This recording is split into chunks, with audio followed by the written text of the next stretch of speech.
Big pass Tamil season 9 நிகழ்ச்சி கடந்த October மாதம் 5ஆம் தேதி தொடங்கப்பட்டது. இந்த நிகழ்ச்சியை மக்கள் செல்வன் விஜய் சேதுபதி தான் தொகுத்து வழங்கி வருகிறார்.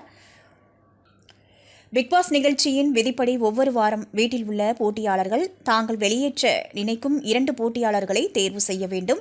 அவர்கள் நேரடியாக நாமினேஷனில் இடம்பெறுவர். அவ்வாறு நாமினேட் செய்யப்படும் போட்டியாளர்களில் யாரை எலிமினேட் செய்ய வேண்டும் என்பதை தீர்மானிப்பது மக்கள்தான். அவர்கள் ஆன்லைன் மூலமாக வாக்களித்து எந்த போட்டியாளரை காப்பாற்ற வேண்டும் என்பதை முடிவு செய்வார்கள். மக்கள் அளிக்கும் வாக்குகளில் குறைவான ஓட்டுகளை பெறும் போட்டியாளர்கள் வெளியேற்றப்படுவர்.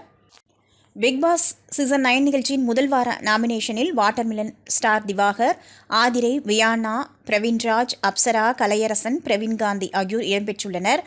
இவர்களில் முதல் வாரம் வாட்டர்மிலன் ஸ்டார் திவாகர் தான் எலிமினேட் ஆவார் என சில தினங்களுக்கு முன்னர் பலரும் கூறி வந்தனர்.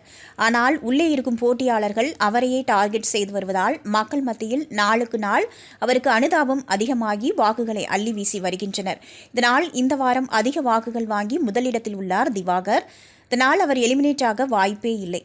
திவாகருக்கு அடுத்தபடியாக அதிக வாக்குகளை பெற்றிருக்கும் போட்டியாளர்கள் என்றால் அது ஆதிரை மற்றும் வியானா தான்.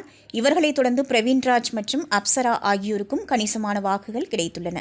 இந்த வாரம் டேஞ்சர் ஜோனில் இருக்கும் 2 போட்டியாளர்கள் என்றால் அது கலையரசன் மற்றும் இயக்குனர் பிரவீன் காந்தி தான். இவர்கள் இருவரில் பிரவீன் காந்திக்கு தான் கம்மியான வாக்குகள் கிடைத்திருக்கின்றன. இதனால் இந்த வாரம் பிக் பாஸ் வீட்டிலிருந்து முதல் ஆளாக எலிமினேட் ஆகும் போட்டியாளராக பிரவீன் காந்தி இருக்க அதிக வாய்ப்புகள் உள்ளன.